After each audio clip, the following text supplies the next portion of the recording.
नमस्कार दोस्तों, मैं आपका फिर से द कैटलिस्ट अकेडमी पर आपका स्वागत करता हूं।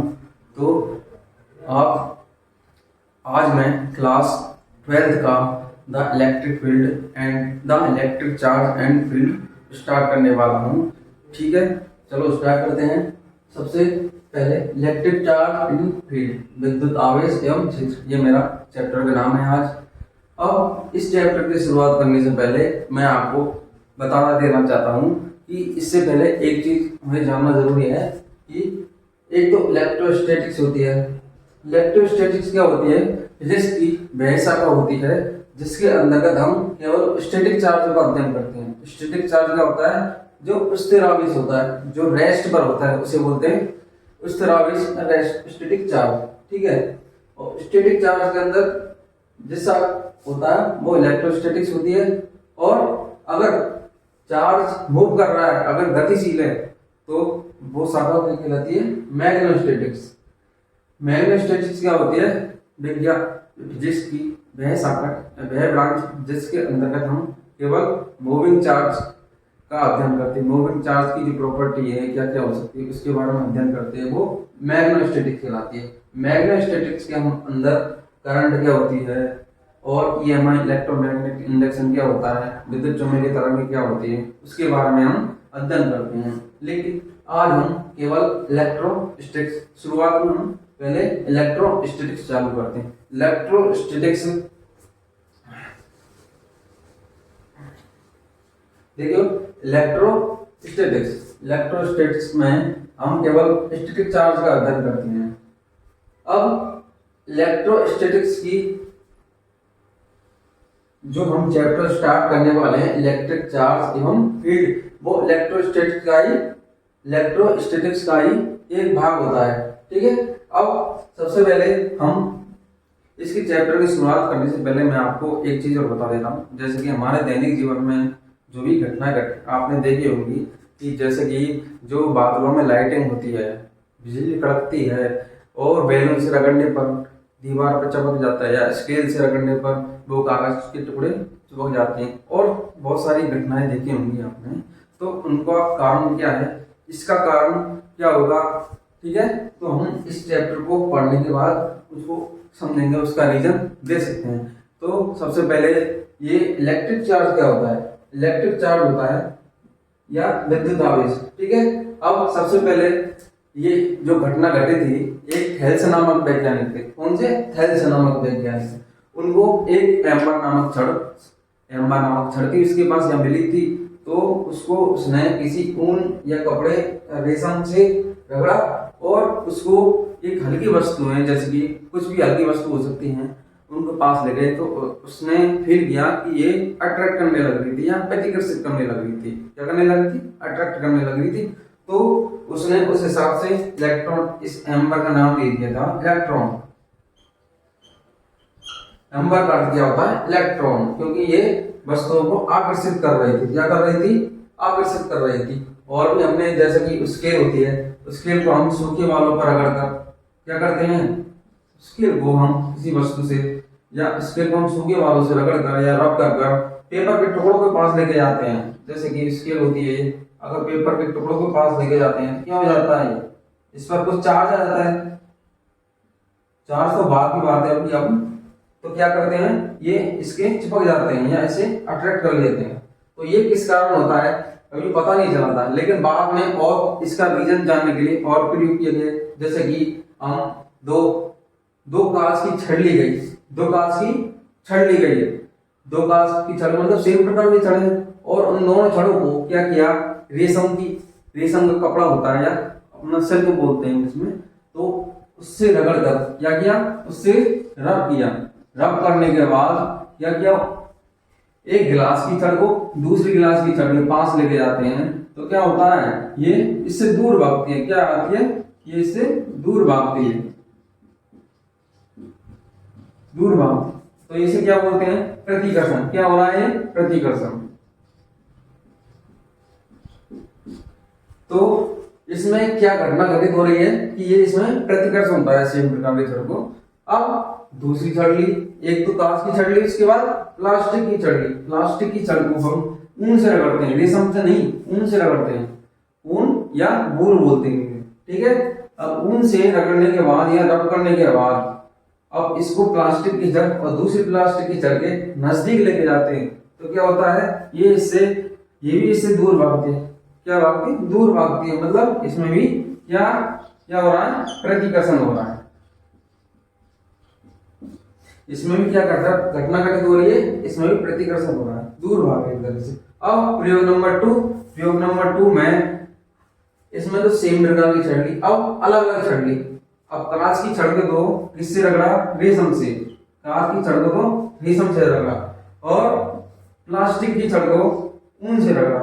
ऊन से दोनों छड़ों को अलग अलग प्रकार के मेटेरियल से रगड़ने के बाद इन दोनों को पास लेके जाते हैं, तो क्या होता है, एक तो कांच की छड़ और प्लास्टिक की छड़ को पास लेके जाते हैं। कब? रगड़ने के बाद। तो क्या घटना घटित हुई कि एक दूसरे के नजदीक आने लग जाते हैं, एक दूसरे के क्या होते हैं, नजदीक आ जाते हैं। तो इसमें क्या हुआ, आकर्षण की घटना घटित हुई। आकर्षण इस प्रकार अलग अलग मटेरियल में आकर्षण की घटना घटित होती है। अब जो हमारे ये घटना घटित हुई है, अब इनका रीजन क्या है, तो वैज्ञानिक ने इसका नाम दे दिया इलेक्ट्रिक चार्ज। देखिए, हमने अभी प्रयोग नंबर 1 और 2 किया था। अब प्रयोग नंबर 1 और 2 से हमें क्या रिजल्ट निकला था कि हमें एक इलेक्ट्रिक चार्ज प्राप्त हुआ था। इलेक्ट्रिक चार्ज क्या होता है कि पदार्थ का वह आंतरिक गुण होता है जिसके कारण उन पदार्थों में आकर्षण और प्रतिकर्षण बल उत्पन्न होते हैं, मतलब जिनमें इलेक्ट्रिसिटी उत्पन्न हो जाती है, उसे बोलते हैं पदार्थ का इलेक्ट्रिक चार्ज कहलाता है। अब जो हमारे इलेक्ट्रिक चार्ज होता है, इसके क्या क्या गुण हो सकते हैं उसको देखते हैं। सबसे पहले एक वैज्ञानिक आए थे फ्रैंकलिन ने जो चार्ज होता है उनको दो प्रकार से बांटा था। एक तो होता है प्लस और दूसरा माइनस। दो प्रकार के चार्ज होते हैं, एक तो प्लस चार्ज और एक माइनस चार्ज। अगर उन्होंने बताया कि अगर प्लस प्लस चार्ज है, अगर बॉडी पर दोनों पर प्लस प्लस चार्ज आ रहा है या माइनस माइनस सेम प्रकार के चार्ज आ रहे हैं, तो उसमें क्या होता है, आकर्षण। क्या उत्पन्न होता है उसमें, आकर्षण। अगर विपरीत प्रकार के आवेश है, जैसे कि माइनस, एक बॉडी पर माइनस दूसरे पर प्लस, एक पर प्लस या दूसरी पर माइनस, तो उनमें क्या उत्पन्न होता है, आकर्षण। ये होता है प्रतिकर्षण। इसमें क्या उत्पन्न हो जाता है, आकर्षण। सेम प्रकार के चार्ज में प्रतिकर्षण और अलग अलग प्रकारों में आकर्षण। ठीक है, इस प्रकार जैसे कि हमारी जो बॉडी थी कौन कौन सी, एक तो कांच की छड़ थी। कांच की छड़ को हमने किससे रगड़ा था, रेशम से। जो कांच की छड़ होती है उस पर आ जाता है पॉजिटिव चार्ज। कांच की छड़ होती है उस पर आ जाता है पॉजिटिव चार्ज और रेशम पर माइनस चार्ज। और हमने दूसरी बॉडी क्या थी, प्लास्टिक की छड़। अब प्लास्टिक की छड़ किससे रगड़ा था, ऊन से। जो प्लास्टिक की छड़ होती है उस पर आ जाता है माइनस चार्ज और ऊन पर क्या आ जाता है, प्लस चार्ज। इस प्रकार उन्होंने फ्रैंकलिन ने प्लस माइनस को, आवेश को डिवाइड किया था। क्यों डिवाइड किया था, जैसे कि अगर हम कांच की छड़ और रेशम की छड़ को दोनों पर दोबारा रगड़ने के बाद दोबारा से टच कर देते हैं, तो क्या होता है, प्लस माइनस दोनों न्यूट्रल हो जाते हैं, तो वस्तु उदासीन हो जाती है, एक तरह से जीरो आवेश आ जाता है। उन्होंने मैथमेटिकल रूप में सोचा था इस प्रकार, जैसे कि -2 होता है और +2 जीरो हो जाता है। इस प्रकार से उन्होंने प्लस माइनस में चार्ज को बांटा था। ये फ्रैंकलिन की बात हो गई। अब जो हमारी जो चार्ज है वो है अदिश राशि होती है, इसकी कोई दिशा नहीं होती। जैसे कि हमारा द्रव्यमान होता है, द्रव्यमान भी क्या है, एक अदिश राशि होती है, उसी प्रकार चार्ज भी एक अदिश राशि होती है। लेकिन जो द्रव्यमान होता है हमेशा पॉजिटिव राशि होती है, लेकिन जो चार्ज होता है दो प्रकार का हो सकता है, एक तो पॉजिटिव हो सकता है और माइनस भी हो सकता है, पॉजिटिव चार्ज भी और नेगेटिव चार्ज भी। ठीक है, अब दूसरी है हमारे, तीसरी है इसकी प्रॉपर्टी, ये एडिटिव क्वांटिटी होती है। इसका मतलब होता है योज्यता का नियम। इसका मतलब जैसे कि ये बॉडी है, इसमें चार्ज है जैसे कि Q1, Q2, Q3, इस प्रकार से चार्ज है, तो इन पर जो टोटल चार्ज होता है इनके बीजगणितीय योग के बराबर होता है। तो सारे चार्जों को योग कर देते हैं इसमें, Q1, Q2 Q3।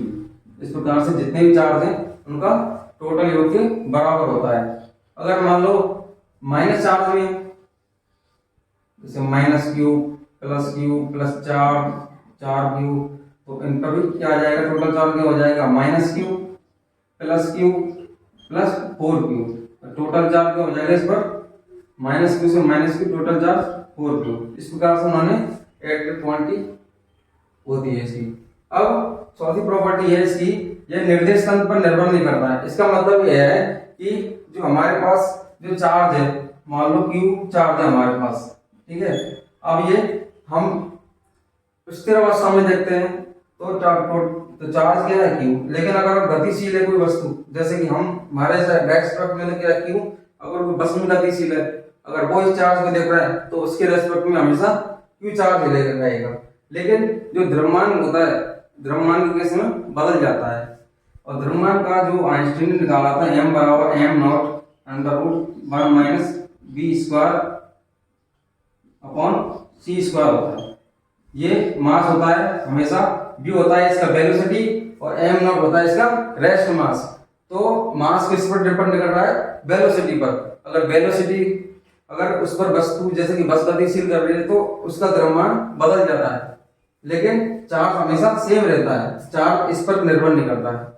तो इस प्रकार कह सकते हैं कि निर्देश तंत्र पर निर्भर नहीं करता है। और आगे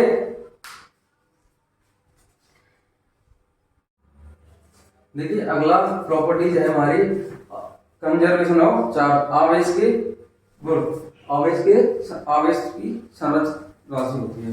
ये क्या होता है, जैसे कि हम दो वस्तु होती है, दो वस्तुओं को रगड़ने के बाद क्या होता है, एक वस्तु पर आवेश की कमी हो जाती है, एक पर वृद्धि हो जाती है, ठीक है। अब कमी और वृद्धि हो रही है, ये आंतरिक गुण होता है। और ये जो हम बाहर से कोई आवेश नहीं देते इसमें, और ना ही इसमें उत्पन्न कर सकते हैं, लेकिन जो बराबर आवेश एक दूसरे में ट्रांसफर हो जाते हैं, ठीक है। उसी प्रकार जो हमारी एनर्जी होती है, एनर्जी क्या होती है, उसको ना तो नष्ट कर सकते हैं, न उत्पन्न कर सकते हैं, केवल एक रूप से दूसरे रूप में स्थानांतरित हो सकती है। इस प्रकार चार्ज होता है, चार्ज भी न तो उत्पन्न हो सकता है, न ही नष्ट, और एक रूप से दूसरे रूप में ट्रांसफर हो सकता है। जैसे कि हम दो वस्तुओं, एक बॉडी होती है दो, इनको रगड़ने के बाद क्या होता है, एक तरफ से इलेक्ट्रॉन चले जाते हैं और दूसरे पर आ जाते हैं। और जैसे कि मान लो ए प्रकार की एक बॉडी है और ये बी प्रकार की एक बॉडी है। मान लो इसमें 10 इलेक्ट्रॉन है, कितने इलेक्ट्रॉन है, टोटल 10, और 15 प्रोटॉन मान लेते हैं, 10 ही प्रोटॉन मान लो टोटल। और ये दूसरी प्रकार की बॉडी है, इसमें 15 इलेक्ट्रॉन है और 15 प्रोटॉन है, ठीक है। अब देखो, जो हमारी ये बॉडी है, इन पर टोटल चार्ज क्या है, इस पर 0, इस पर 0 हो जाएगा, तो टोटल चार्ज क्या आ रहा है, 0। अब मान लो इस बॉडी को, दोनों को रगड़ने के बाद क्या होगा, जो एक प्रकार, मान लो कोई सी बॉडी लो, मान लो एक प्रकार की बॉडी ले ली, इसमें जो एटम है, उसमें जो एटम है, एटम की जो थ्योरी क्या रहती है, इलेक्ट्रॉन थ्योरी, इसमें पॉजिटिव चार्ज होता है न्यूक्लियस में, और इलेक्ट्रॉन इसके चारों चक्कर लगाते हैं, ठीक है। अब मान लो जो एक प्रकार की बॉडी है, उसमें जो एटम है, एक प्रकार की बॉडी में एटम है, उसमें जो इलेक्ट्रॉन की जो दूरी है, डिस्टेंस है, वो अधिक है। अधिक होने पर क्या होगा कि जो न्यूक्लियस और इलेक्ट्रॉन की जो बॉन्डिंग है, वो जो बैरियर है, वो कम काम करेगी, क्योंकि उसका आकर्षण इलेक्ट्रॉन से कम हो जाएगा। तो बी प्रकार की जो बॉडी के एटम है, वो थोड़ा टाइटली बॉन्ड है इससे, तो वो निकलेंगे नहीं। लेकिन जब घर्षण करते हैं तो क्या होता है, एक प्रकार की बॉडी से इलेक्ट्रॉन बी में ट्रांसफर हो जाते हैं, और ट्रांसफर होने पर क्या होगा, मान लेते हैं इसमें 2 इलेक्ट्रॉन इसमें ट्रांसफर हो जाते हैं। 2 इलेक्ट्रॉन ट्रांसफर होने से मान लो इसमें कितने इलेक्ट्रॉन बचे, 8 इलेक्ट्रॉन। और प्रोटॉन में उतने रहेंगे, क्यों रहेंगे, क्योंकि प्रोटॉन वो तो न्यूक्लियस के अंदर होते हैं, न्यूक्लियस से प्रोटॉन को निकालना बहुत ही मुश्किल होता है, तो ज्यादातर केस में इलेक्ट्रॉन ही ट्रांसफर होते हैं। अब मान लो, अब बी प्रकार की बॉडी होती है, उसमें 2 इलेक्ट्रॉन आ गए, फ्रिक्शन के बाद 15 और 2 17 इलेक्ट्रॉन हो जाते हैं इसमें, और प्रोटॉन उतने रहते हैं। अब जो ए प्रकार की बॉडी है इसमें टोटल चार्ज कितना हो गया, 2 इलेक्ट्रॉन जो पॉजिटिव है क्योंकि प्रोटॉन ज्यादा है, और इसमें 17 इलेक्ट्रॉन 15 प्रोटॉन, कितने इलेक्ट्रॉन आए, कितना चार्ज आया इसमें, -2 इलेक्ट्रॉन, इस पर 2 इलेक्ट्रॉन। अब देखो टोटल क्या आ रहा है इसमें, -2 + 2 क्या हो जाएगा 0। तो हमने रिजल्ट निकाला कि जो टोटल चार्ज है जो कि हमारा सिस्टम है ये एक सिस्टम है और ये दूसरा सिस्टम है, तो टोटल सिस्टम की जो चार्ज है वो क्या आ रहा है 0। इस प्रकार आवेशित संरक्षक राशि है। अब अगली प्रॉपर्टीज है हमारी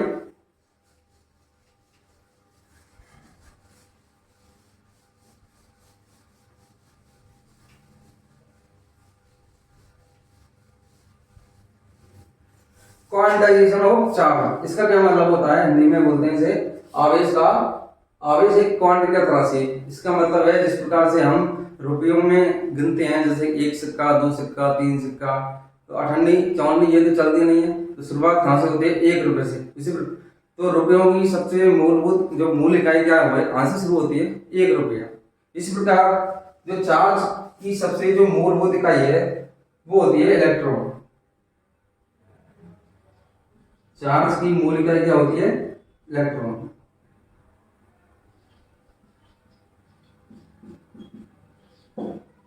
चार्ज की मूल इकाई होती है इलेक्ट्रॉन, और जो भी बॉडी होती है हमारी हम उसको किस प्रकार से गणना कर सकते हैं, वो होती है टोटल चार्ज उस पर होता है N। क्या होती है N, Q बराबर N। N इसमें क्या होता है इंटीजर, N बराबर इसमें जो संख्या होती है N बराबर 1 2 3 इस प्रकार से होती है, और इसमें पॉजिटिव नेगेटिव दोनों तरफ चलते हैं, -2 -3 -4। इस प्रकार जो हमारा जो चार्ज आता है वो किस प्रकार हो सकता है, 1 इलेक्ट्रॉन 2 इलेक्ट्रॉन 3 इलेक्ट्रॉन और -1 इलेक्ट्रॉन हो सकता है, इसमें -2 इलेक्ट्रॉन हो सकता है, -3 इलेक्ट्रॉन हो सकता है। इस प्रकार से जो चार्ज है वो प्लस माइनस दोनों में होता है। ये n क्या है पूर्णांक संख्या होती है, ठीक है। अब जो चार्ज की बात कर रहे हैं हम, आवेश एक क्वांटिगत राशि है, ठीक है। ये गिनती के रूप में होता है, इसमें 1 2 3 इस प्रकार हो सकता है। इसमें 1/2 इलेक्ट्रॉन 3/2 इलेक्ट्रॉन इस प्रकार के चार्ज नहीं हो सकते हैं। इन चार्जों का कोई अस्तित्व नहीं होता है इसमें, क्योंकि आवेश क्वांटिगत राशि होती है। और जो भी हम बॉडी को एक दूसरे के फ्रिक्शन के द्वारा जो इलेक्ट्रॉन ट्रांसफर होते हैं एक बॉडी से दूसरी बॉडी में, वो किस प्रकार के ट्रांसफर होते हैं, 4 इलेक्ट्रॉन 5 इलेक्ट्रॉन 15 इलेक्ट्रॉन 16 इलेक्ट्रॉन इस प्रकार से ट्रांसफर होते हैं। ये 1/2 3/2 15/19 इस प्रकार से ट्रांसफर नहीं होते हैं। अब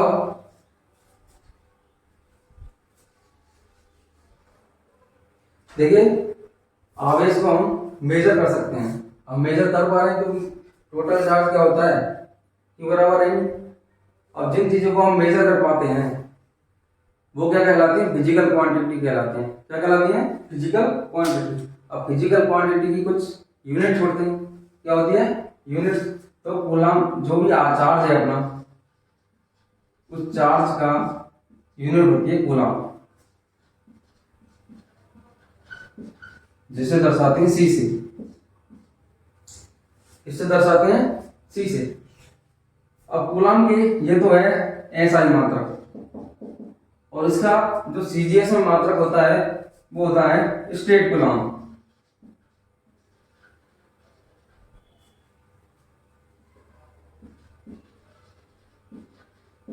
स्टेट कूलम वो होता है CGS में, ठीक है। अब जो एक कूलम होता है वो अपना होता है 3 × 10⁻⁹ ESU।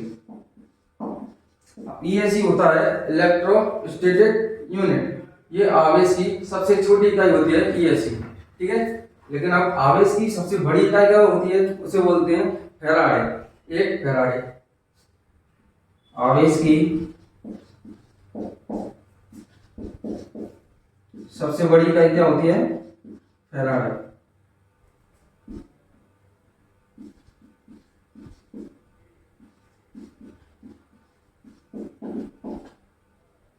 जिसे F से दर्शाते हैं। एक फैराडे होता है 96,500 कूलम।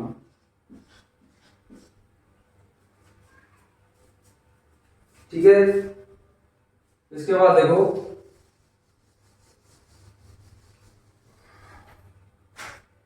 इसके बाद हमने निकाला था कि Q बराबर एन ही होता है।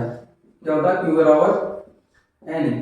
अब हम मान लो एक गुलाम में कितने इलेक्ट्रॉन होते हैं गुणा करना चाहते हैं, तो क्या Q की जगह हम क्या कर देंगे? एक, एन ई इलेक्ट्रॉन, तो एन बराबर क्या हो जाएगा? 1/e electron. और जो हमारा इलेक्ट्रॉन होता है उसका मान कितना होता है? 1/1/1.6 गुना 10⁻⁻⁰। इस प्रकार से ये इलेक्ट्रॉन पर चार्ज का मान होता है। अब इसको जो हल करते हैं इसका मान आता है लगभग 6 गुना 10⁻⁸। एक कूलम में कितने इलेक्ट्रॉन होते हैं? 6 गुना 10⁻18 इलेक्ट्रॉन होते हैं। कितने इलेक्ट्रॉन होते हैं? इस प्रकार से। और आगे जैसे कि हम देखना चाहते हैं कि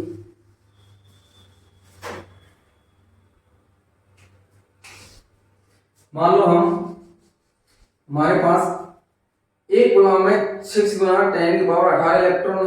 ये बहुत बड़ी राशि होती है, बहुत बड़ी राशि होती है। मतलब एक गुलाम में इतने सारे इलेक्ट्रॉन है, तो इतने सारे इलेक्ट्रॉन होते हैं तो हम इतनी बड़ी राशि में करना बहुत कठिन होता है। तो हम जो कूलम होता है उसको हम नैनो कूलम, पिको कूलम और मिली कूलम इसमें नापते हैं। ये छोटी राशि होती है, इसमें नापना हमें सरल रहता है। एक नैनो कूलम में होता है 10⁻⁹ कूलम, और पिको कूलम में होता है 10⁻⁻12 कूलम, और मिली कूलम में होता है 10⁻³ कूलम। एक और होता है एक माइक्रो कूलम। एक माइक्रो कूलम में कितने कूलम होते हैं? 10⁻⁻6 कूलम। इस तरह से हम इस जो छोटी राशि होती है इसमें नापना हमें सुविधा रहता है। अब आगे ये तो हो गई हमारी जो चार्ज की प्रॉपर्टीज। अब अगला हमारा है,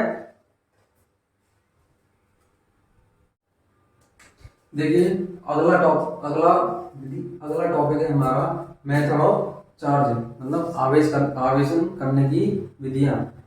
किस किस वस्तु को हम किस प्रकार से चार्ज कर सकते हैं, ये हमारा टॉपिक है। तो पहली विधि है हमारी घर्षण द्वारा आवेशन, मतलब चार्जिंग बाय फ्रिक्शन। तो चार्जिंग बाय फ्रिक्शन हम किस प्रकार करते हैं, हम पहले भी पढ़ा चुका हूं मैं। शुरुआत में ही कि जैसे कि हमने कांच की छड़ को किससे रगड़ा था? रेशम से। कांच की छड़ को रेशम से रगड़ा तो क्या हुआ था? फ्रिक्शन। फ्रिक्शन के कारण क्या होता है? जो भी एनर्जी उत्पन्न होती है, वो एनर्जी उत्पन्न होने से क्या होगा?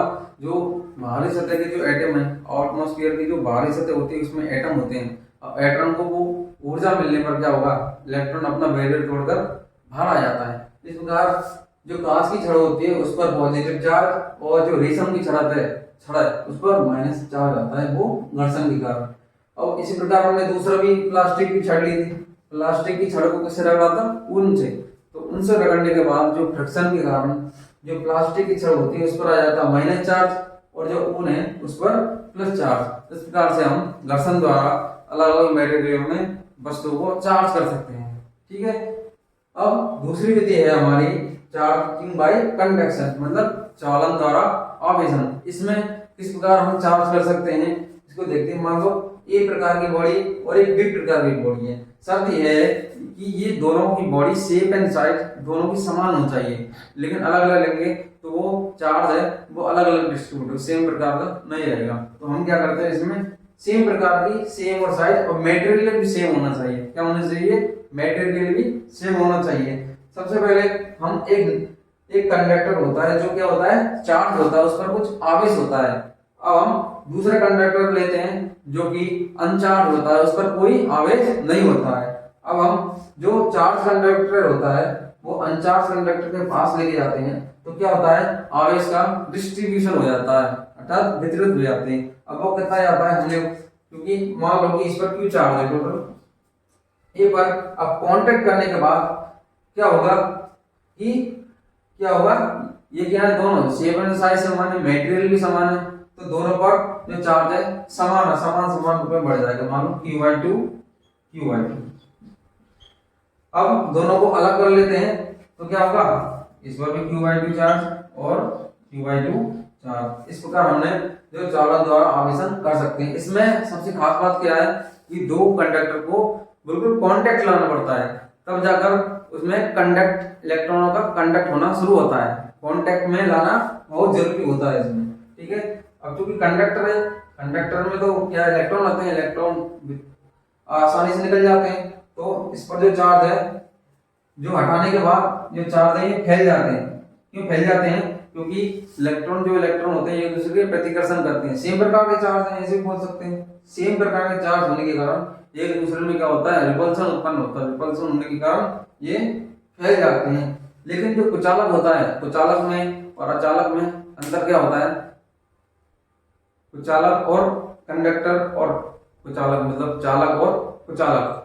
चालक में तो क्या होता है, जो हम चार्ज देते हैं वो तो चारों ओर फैल जाते हैं। और कुचालक क्या होता है, हम जिस जगह से हम घर्षण जो भी हम जो आवेश देते हैं वो उसी जगह इकट्ठा रहता है। जिस जगह हम चार्ज देते हैं वो उसी जगह इकट्ठा रहता है, तो वो कंडक्टर हो जाएगा और कुचालक पदार्थ हो जाएगा। अब तीसरी विधि है हमारी प्रेरण द्वारा आवेशन, चार्जिंग बाय इंडक्शन। ये क्या होता है, इसमें एक नॉन कंडक्टर होता है, अचालक होता है, जो कि क्या होता है, चार्ज होता है। मान लो कि इस पर पॉजिटिव चार्ज है और ए और बी दोनों कांटेक्ट में, ये क्या है, कंडक्टर है। दो गोले हैं, शेप एंड साइज मटेरियल भी सेम है दोनों का, लेकिन ये अलग है, नॉन कंडक्टर, ठीक है। अब इसके नजदीक लेके जाते हैं तो क्या होता है, जो हमारे कंडक्टर हैं जो नजदीक लेके आए तो क्या हुआ, इसमें जो हमारे जो इलेक्ट्रॉन है वो पॉजिटिव चार्ज होता है, उससे अट्रैक्ट होना होता है, पास आ जाते हैं। मतलब एक जो पॉजिटिव चार्ज है उसके नजदीक आना स्टार्ट हो जाते हैं। अब वो आते रहते हैं तो एक पोजीशन ऐसी आती है कि वो इलेक्ट्रॉन गतिशील होना रुक जाते हैं। तो एक तरफ क्या आ जाता है, माइनस चार्ज, दूसरी तरफ प्लस चार्ज। लेकिन जो दूसरी सतह ए गोले की, जो एक सतह पर माइनस चार्ज आता है और जो दूसरी सतह ए गोले की उस पर प्लस चार्ज। अब दूसरा गोला है, जो हमारा दूसरा गोला है उस पर ये कांटेक्ट में होने पर क्या होगा, प्लस से जो माइनस चार्ज अट्रैक्ट होंगे और माइनस चार्ज अट्रैक्ट होने पर यहाँ पर माइनस चार्ज आ जाएगा, क्योंकि इलेक्ट्रॉन इधर भाग रहे हैं और इलेक्ट्रॉन इधर भाग रहे हैं, तो इधर क्या आ जाएगा, पॉजिटिव चार्ज आ जाएगा। इधर क्या आ जाएगा, पॉजिटिव चार्ज। लेकिन जो थोड़ी देर बाद क्या होता है, साम्यावस्था आ जाती है, इक्विलिब्रियम पोजीशन आ जाती है। उसके बाद जो हमारा ये प्लस माइनस है, ये वाले जो प्लस माइनस है, ये एक दूसरे से कैंसिल आउट हो जाते हैं। क्या हो जाते हैं, कैंसिल आउट। तो बीच में तो न्यूट्रल हो जाता है। क्या हो गया, यहाँ पर न्यूट्रल, कोई चार्ज नहीं यहाँ पर, क्योंकि प्लस माइनस एक दूसरे को कैंसिल आउट हो गए। अब जो चार्ज बचते हैं, एक तो ए के लेफ्ट हैंड साइड पर माइनस चार्ज रहता है और बी के राइट हैंड साइड पर प्लस चार्ज बचता है। तो किनारों पर माइनस चार्ज और प्लस चार्ज आ जाते हैं, ठीक है। अब जो हमारा नॉन कंडक्टर है उसको हम पास में ही रखते हैं। पास में रखकर इसको हम ए और बी गोले हैं, दोनों को थोड़ा अलग करते हैं। अलग करने पर क्या होगा कि जो पॉजिटिव चार्ज से इलेक्ट्रॉन इधर से आकर्षित रहेंगे, इधर ही रहेंगे, और जो बी है उससे माइनस से प्लस दूर की ओर रहेंगे, क्योंकि रिपल्सन होगा। अब आगे अब हम इस जो नॉन कंडक्टर है इसको हटा लेते हैं, और हटाने के बाद क्या होगा, जो ए की left hand side minus charge होगा, इस माइनस चार्ज के अट्रैक्शन के कारण जो बी है उस पर प्लस चार्ज इधर की तरफ खिसक जाते हैं, इधर की तरफ आ जाते हैं, ठीक है। अब हम थोड़ा और अधिक दूरी पर ले जाते हैं। जो ए और बी कंडक्टर है हमने आवेशित कर दिए और अधिक दूरी पर ले जाते हैं। अधिक दूरी पर ले जाने पर क्या होगा, इनका जो आकर्षण है, एक दूसरे पर जो आकर्षित कर रहे थे पहली कंडीशन में, अब दूर ले जाने पर जो चार्ज है ये फैल जाएंगे। क्या होगा, फैल जाएंगे, क्योंकि कोई अट्रैक्शन नहीं है। और ए प्रकार की बॉडी पर सेम प्रकार के चार्ज है तो प्रतिकर्षण के कारण नहीं फैल जाते हैं। उस प्रकार बी प्रकार की बॉडी है उस पर सेम चार्ज है, ये भी फैल जाते हैं। तो इस प्रकार हमने प्रेरण द्वारा जो आवेशन किया है वस्तुओं में, तो ए और बी में, ए और बी बॉडी में अलग अलग प्रकार के आवेश जनरेट कर दिए हमने। क्या कर दिए? अलग अलग प्रकार के आवेश जनरेट कर दिए। और ये हमारी होती है चार्जिंग बाय मैटर। 3 प्रकार की विधि है इसमें। कौन कौन सी? एक तो घर्षण द्वारा आवेशन कर सकते हैं किसी वस्तु को, और एक चालन द्वारा आवेशन कर सकते हैं, और प्रेरण द्वारा आवेशन। एक जैसे कि ये होता किस प्रकार है, जैसे कि हमारी जो मेटल होता है उसमें किस प्रकार व्यवस्थित रहते हैं, एक बता देता हूं तुम्हें।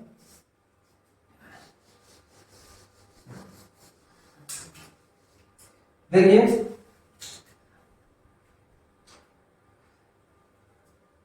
जो भी वस्तु होती है वो क्या होती है? न्यूट्रल होती है। न्यूट्रल क्यों होती है? जो हमारी जो प्लस माइनस है,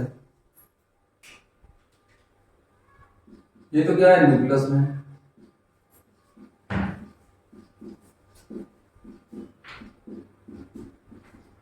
ठीक है, इतना ही।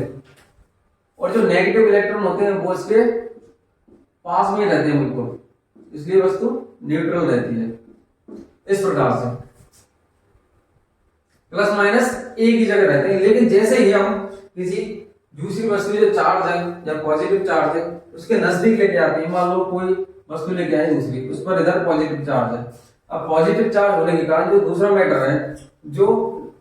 मैटर है प्लस चार्ज होने के कारण क्या होगा? इलेक्ट्रॉन अट्रैक्ट हो जाएंगे।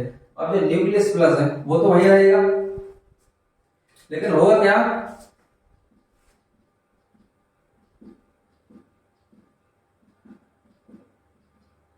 ठीक है, लेकिन होगा क्या? जो इलेक्ट्रॉन है जो इलेक्ट्रॉन है ये अपनी स्थिति से विस्थापित हो जाते हैं।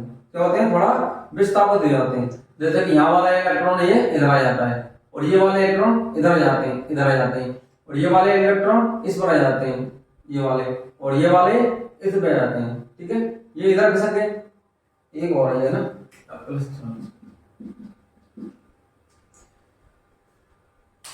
और जो ये वाले है इलेक्ट्रॉन वो इस पर आ जाते हैं, और बचता क्या है? इधर प्लस। इस प्रकार नीचे वाले में भी इस प्रकार हो जाता है,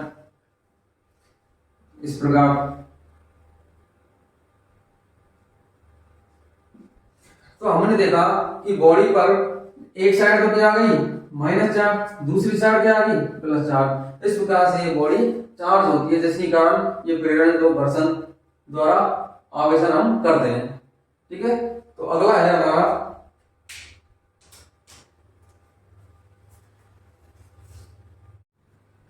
देखिए, अगला टॉपिक है हमारा कूलाम्स लॉ, कूलाम का नियम।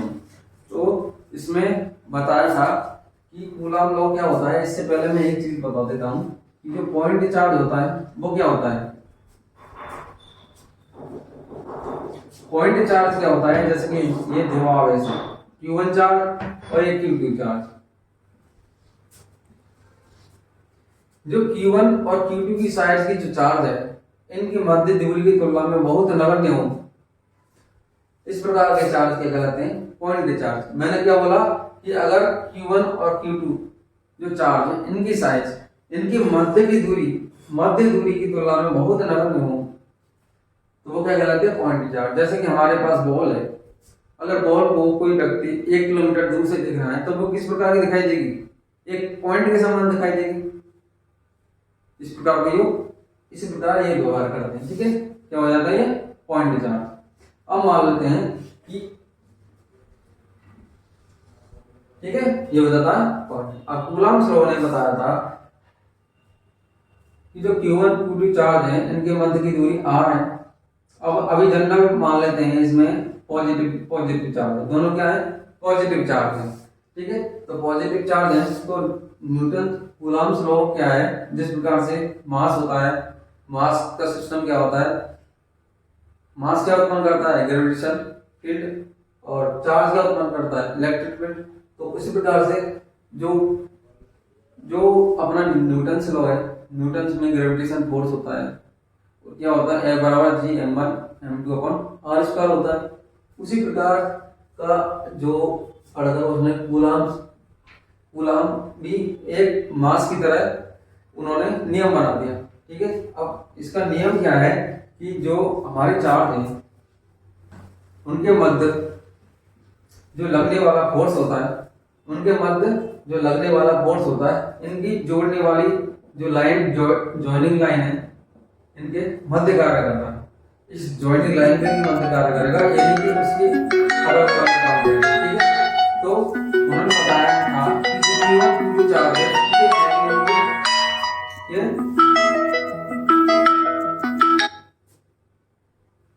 जो Q1 Q2 चार्ज है उनके मैग्नीट्यूड का मल्टीपल, इनके मैग्नीट्यूड का मल्टीपल के समानुपाती होता है। अब दूसरा, इनकी जो मध्य दूरी है, मध्य दूरी के वर्ग के इनवर्सली प्रोपोर्शनल के बराबर समानुपाती होता है। ठीक है, अब हम दोनों को कंप्रेस करके लिखते हैं तो Q1 Q2 upon R square, क्या आर स्क्वायर। अगर हम इस प्रोपोर्शनल को हटाते हैं तो क्या आता है, कांस्टेंट निकल के आता है, Q1 Q2 upon R square. तो कूलम्ब्स लॉ क्या है, तो F बराबर K Q1 Q2 upon R square, क्या है बटे आर स्क्वायर। Q1 Q2 क्या है, दो चार्ज और उनके मध्य की दूरी। अब K क्या होता है, K का मान होता है एक कांस्टेंट राशि होती है जिसे बोलते हैं परमिटिविटी और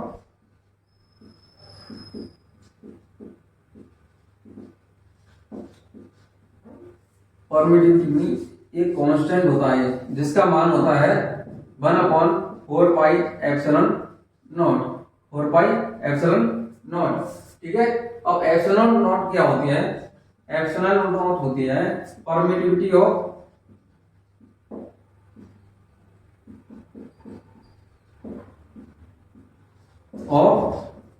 मीडियम। ये एप्सिलॉन नॉट हो जाएगी निर्वात की। ठीक है, ये माध्यम की परमिटिविटी होती है। परमिटिविटी क्या बोलते हैं हिंदी में से, विद्युतशीलता, विद्युतशीलता।